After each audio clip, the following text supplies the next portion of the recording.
great example is, again, we talked a little bit about experimenting. Like the key, like you've experimented with a lot of different formats with all these video shows that you're doing. I've seen them and watched the arcs in the past few years.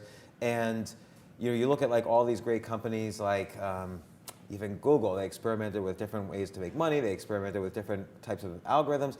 A lot of it is about, a lot of success is about knowing how to make these tiny experiments. And that's something that's never taught in school. You're not supposed to experiment. Because if you might fail. Right, and you might fail and you won't be standardized. So my kids have to take a standardized test every year to make sure they're fitting in with all the other people in the state or the country or whatever. Don't get me started. Right, and where did this model come from? It came after Prussia. So the history of this is Prussia was really disappointed that they lost to Napoleon. So they created this, and it was like everybody was marching out of order. Nobody knew how to use the same weapons, and so they created a standardized school system so that everybody would learn the same things, and they actually made a better army out of it. So England looked at this and said, we basically own countries all around the world, but we need to kind of make it like, they almost computerized it in the 1800s, where we need to take a clerk from India and put him in Barbados and have him do the same skills. So they took this standardized system.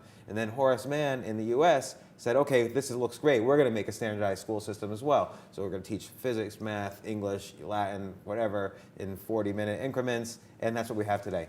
And why not just a school where people experiment, which is really the way people learn and fail and come back and learn more and succeed. Like people kind of throw out the standardized stuff when they enter the real world and start experimenting, if they can do it.